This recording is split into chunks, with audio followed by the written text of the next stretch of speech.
Assalamualaikum warahmatullahi ta'ala wabarakatuh.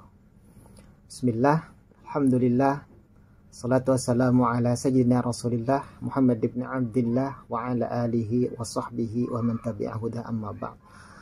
Ini di media sosial lagi rame ya, saya lihat itu lagi rame orang bahas tentang wali ghaus katanya. Istilah ini lagi ngetren ya sekarang. Tentang adanya seseorang yang katanya sebagai wali ghaus. Sebenarnya seperti apa wali ghaus itu? Wallahu subhanahu wa ta'ala a'lam. Karena la ya'riful wali illal wali ya. Ada istilah seperti itu. Tidak bisa mengenal seseorang sebagai wali kecuali dia wali ya, karena ada ini ya. Itu berasal dari ini ya, la ya'riful jauharah illal jauhari, katanya ada gium seperti itu. Tidak bisa kenal sesuatu sebagai permata kecuali ahli permata. Misalkan yang ini ya, cincin saya ini kan berlian nih.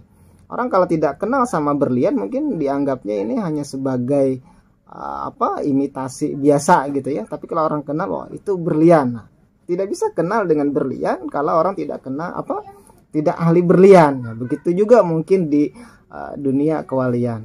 Namun alhamdulillah saya pernah ikut ngaji dulu di majelisnya Abah Guru Sekumpul ketika beliau mengajarkan kitab Ar-Risalah An-Nuraniyah fi Syarh Tawassulat As-Sammaniyah, Risalah Nuraniyah Syarah Tawassulat Sammaniyah. Kebetulan ini kitab disusun oleh beliau sendiri yang menjelaskan tentang bait-bait Tawassulat Sammaniyah. Nah, di kitab ini ada penjelasan tentang makom-makom para wali, termasuk Qutbul Ghaus, Abdal, Autad, dan para wali Nujaba, Nuqaba, dan para wali lainnya. Nah, kata Abah Guru Sekumpul itu dalam kitab tersebut, wal qutbu muqaddamu kulli qaumin. Kutub, kata Abah, itu muqaddam setiap kaum ya. Setiap kelompok ada pemukanya, ini disebut kutub. Jadi kalau di alam kewalian itu kan ada abdal, ada autad, ada nujaba, nuqaba. Nah, setiap pemimpinnya itu dinamakan kutub. Itu kutub ya. Nah, adapun qutbul ghaus, wa ammal qutbul fardul jami'u fa huwa wahidun wa yusamma ghausan. Adapun qutbul ghaus ini kutub tunggal ya. Yang ini hanya ada satu. Nah, wa yusamma ghausan hina ma yaltaja'ul malhufu ilaihi. Dia dinamakan ghaus ketika orang yang membutuhkan atau para wali yang sedang membutuhkannya minta bantuan kepada dia. Nah, ketika itulah dia disebut dengan qutbul ghaus. Nah, siapa dia? Seperti apa dia? Kata Abah, wa huwa rajulun azizun azimun wa sayyidun karimun. Dia seorang laki-laki yang berwibawa, yang mulia, yang agung. Dia seorang tuan, seorang yang luar biasa kalau diistilahkan kita sekarang ya. Ihtajan nas ilaihi indal iqtirar fi tabyini ma khafiya minal umuril muhimmati wal asrar. Kata Abah, orang-orang membutuhkan dia ketika dalam kondisi ini ya, ketika dalam tidak ada jalan lain. Ketika tidak ada jalan lain menjelaskan tentang sesuatu yang samar, sesuatu yang perkara-perkara penting yang tidak ditemukan penjelasannya, atau tentang rahasia-rahasia. Nah, ketika tidak menemukan jawaban, para aulia akan lari ke dia, akan minta bantuan ke dia, akan bertanya ke dia. Kemudian kata Abah, wa yatlub minhu du'a, mereka minta doa kepadanya. Wa huwa mustajabud da'wah. Qutbul ghaus ini doanya mustajab, dikabulkan oleh Allah Subhanahu wa taala. Dalam penjelasan dulu Abah menjelaskan ketika kata Abah para wali-wali ini berdoa dan doanya belum dikabulkan Allah Subhanahu wa taala, maka mereka akan minta bantuan kepada qutbul ghaus. Kalau qutbul ghaus yang angkat tangan berdoa kepada Allah, doanya akan dikabulkan oleh Allah Subhanahu wa taala. Abah melanjutkan, lau aqsama 'ala Allah la abarrahu fi qasami. Seandainya dia bersumpah atas Allah, la abarrahu fi qasami. Allah akan mengabulkan sumpahnya. Nah, kemudian di mana dia? Wa mawdi'uhu fawqal Ka'bah.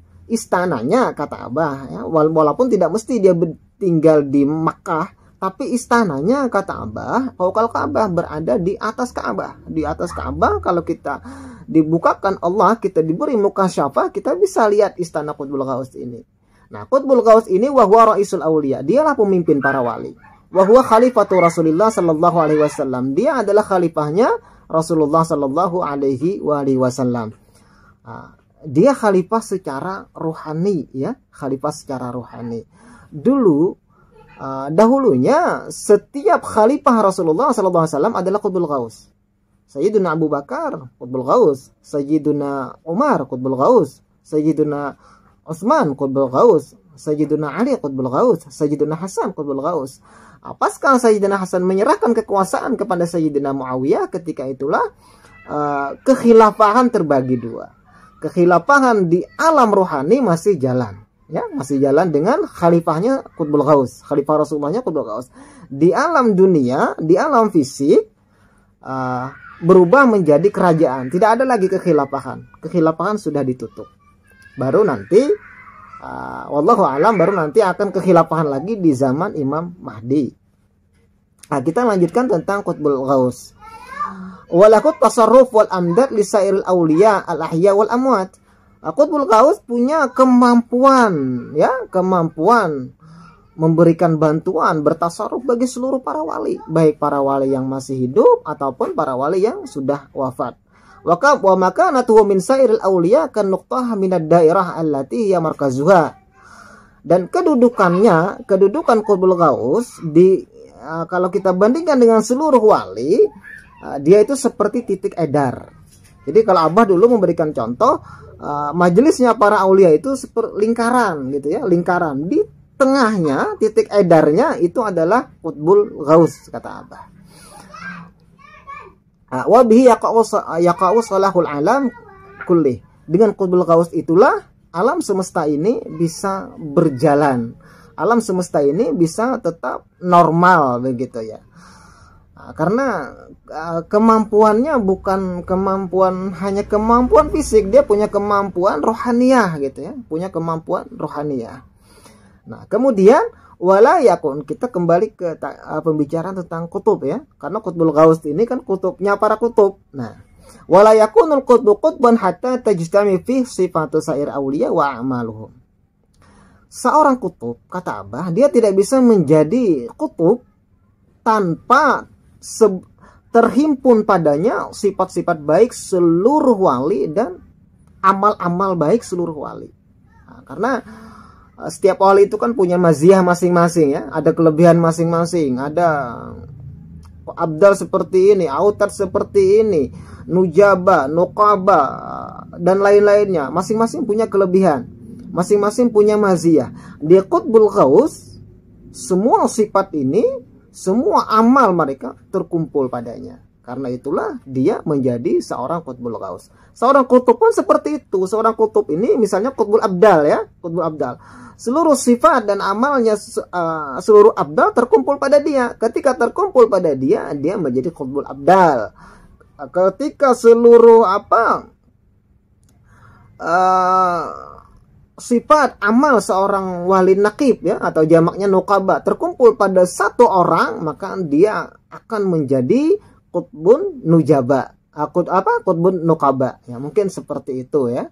Wallahu subhanahu wa ta'ala a'lam. Ya, mungkin itu saja penjelasan dari saya, karena kebetulan, bukan apa-apa, karena kebetulan saya pernah ngaji tentang ini sama Abah, makanya saya jelaskan sesuai dengan yang ada di dalam kitab yang Abah Guru Sekumpul tulis. Wallahul muwaffiq ila aqwamit thoriq. Mudahan bermanfaat untuk kita semua. Wassalamualaikum warahmatullahi taala wabarakatuh.